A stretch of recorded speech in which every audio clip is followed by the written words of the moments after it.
ওই পারে যদি হিন্দুদের মূর্তি নির্মাণে বাধা দেওয়া হয়, ভগবান শ্রীরামচন্দ্রের মূর্তি নির্মাণে বাধা দেওয়া হয়, ভগবান শ্রীরামচন্দ্রের ছবিতে জুতো মারা হয়, তাহলে এই পারে হিন্দুরা তো এখনও আমরা সংখ্যাগুরু রয়েছি। আমরা তো হিজড়ে না, আমরা তো নপুংসক না, আমরা তো দুর্বল না।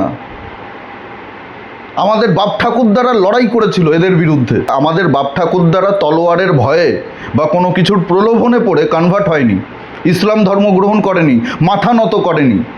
সেই রক্ত আমাদের শরীরে বইছে, সেটা তো দেখাতে হবে। নমস্কার, আমি দিবাকর, আপনারা দেখছেন জাগরণ বাংলা। গত কয়েকদিন ধরে আমরা পশ্চিমবঙ্গের বিভিন্ন রাজনৈতিক বিষয়গুলো নিয়ে পর্যালোচনা করছি। তার কারণ রাজ্যে পালাবদল হওয়ার পরে অনেক ঘটনাই ঘটছে, ডিম থেরাপি থেকে শুরু করে অনেক ঘটনাই ঘটছে, যেগুলো নিয়ে আলোচনা করাটা খুব জরুরি ছিল। কিন্তু এরই মধ্যে বাংলাদেশে, আমাদের প্রতিবেশী রাষ্ট্র পূর্ব পাকিস্তান, সেই বাংলাদেশে বড় একটা ঘটনা ঘটে গেছে, যেটা আপনারা অনেকেই জানেন না, যেটা নিয়ে আলোচনা করা, কথা বলাটা খুব জরুরি। সেই কারণেই আজকে এই ভিডিওটা করছি। বাংলাদেশের গাইবান্ধা জেলার পলাশবাড়িতে 81 ফুট উচ্চতার একটি ভগবান শ্রীরামচন্দ্রের মূর্তি নির্মাণ হচ্ছিল, কিন্তু সম্প্রতি ইসলামিক গোষ্ঠীগুলোর চরম বিরোধিতা এবং হুমকির কারণে সেই মূর্তি নির্মাণের কাজটা বন্ধ হয়ে গেছে। এবং এই ইস্যুটাকে কেন্দ্র করে বাংলাদেশ বেশ উত্তাল হয়ে উঠেছে। বাংলাদেশের যারা সংখ্যালঘু হিন্দু সম্প্রদায়ের মানুষ রয়েছে তাদের ওপরে অত্যাচার নেমে এসছে। এমনকি রাস্তায় নেমে এই জিহাদি সংগঠনগুলো, এই ইসলামিক গোষ্ঠীগুলো ভগবান শ্রীরামচন্দ্রের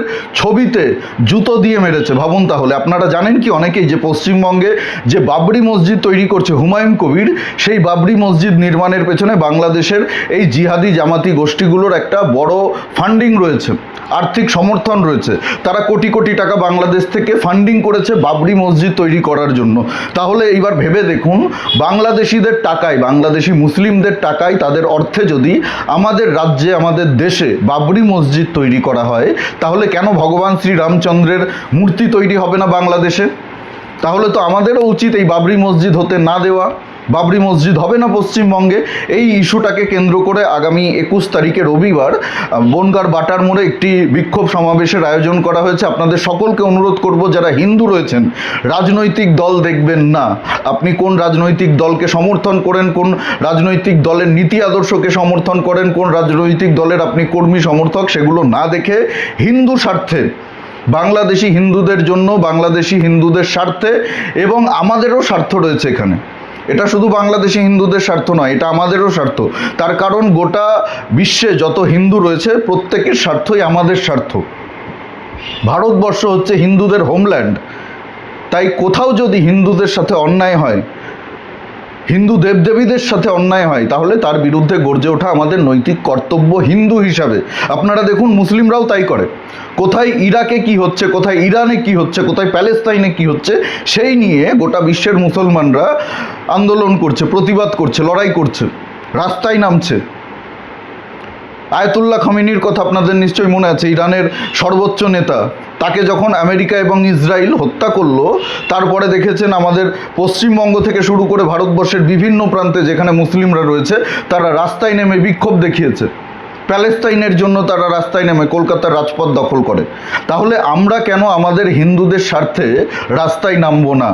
তাই আমি আপনাদের সকলকে বলছি, 21 তারিখ রবিবার, আজকে হচ্ছে 19 তারিখ, 20-21 রবিবার দিন বাটার মোড়ে, বনগাঁ বাটার মোড়ে বিকেল 4টে থেকে একটি বিক্ষোভ সমাবেশের আয়োজন করা হয়েছে। কোনো রাজনৈতিক দলের ব্যানার থাকবে না, কোনো রাজনৈতিক দলের পতাকা থাকবে না।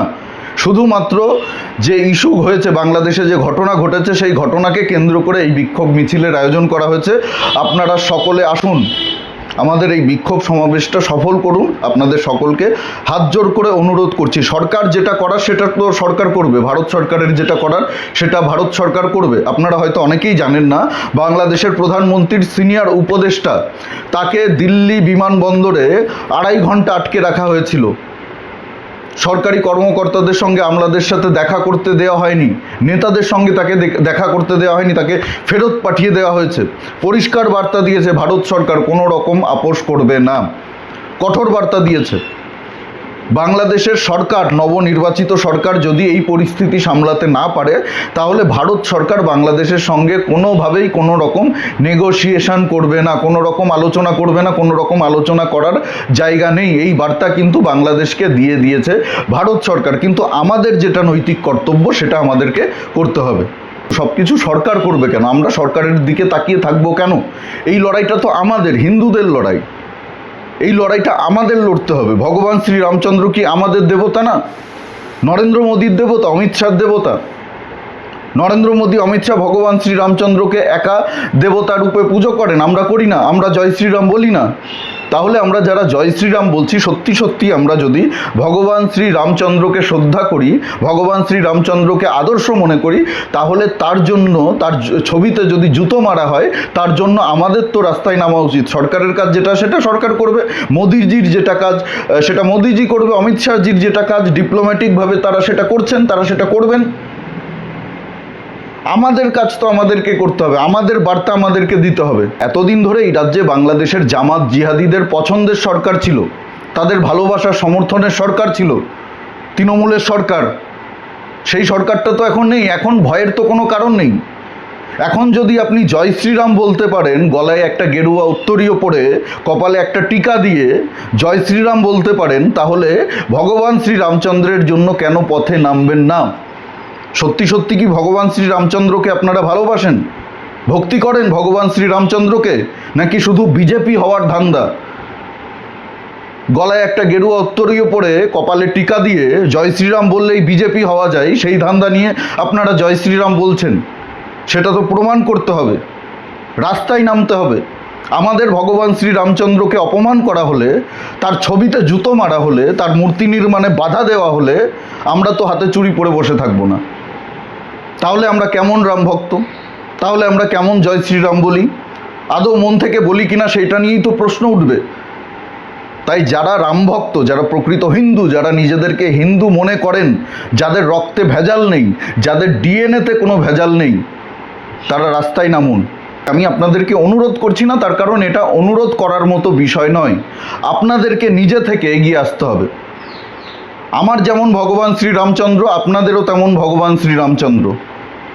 তাই ভগবান শ্রীরামচন্দ্রের অপমান হলে, তার ছবিতে জুতো মারা হলে আপনাকেও এগিয়ে আসতে হবে। শুধু গলায় গেরুয়া উত্তরীয় পরে জয় শ্রীরাম বলে বিজেপি নেতাদের পেছন পেছন ঘুরলে ভগবান শ্রীরামচন্দ্রের ভক্ত হওয়া যায় না।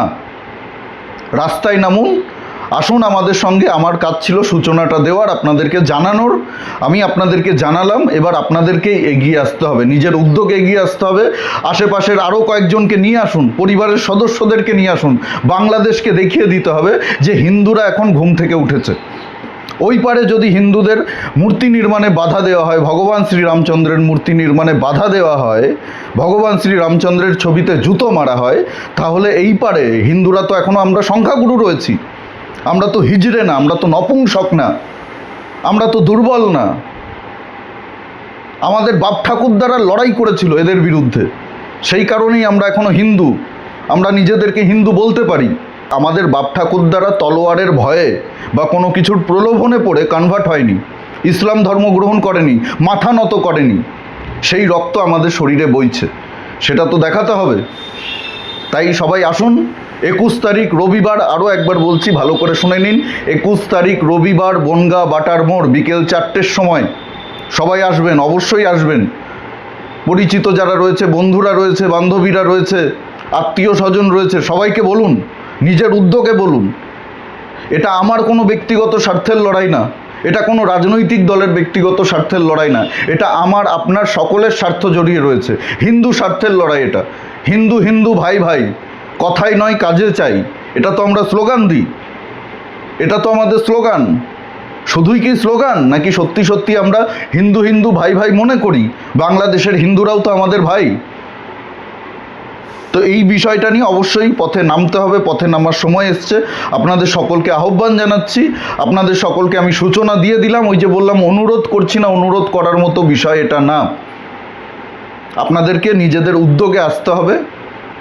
সবাই আসুন 4 তারিখে, যাতে এই বিক্ষোভ সমাবেশটা আমরা সফল করতে পারি, আমরা যাতে দেখিয়ে দিতে পারি, আমরা যাতে বার্তা দিতে পারি যে হিন্দুরা জেগে উঠেছে। ওই পারে যদি তোমরা বদমাইশি করো, তাহলে এই পারে আমরাও কিন্তু শয়তানি করতে পারি। এই বার্তাটা কিন্তু এদেরকে একেবারে ভালো করে দিতে হবে।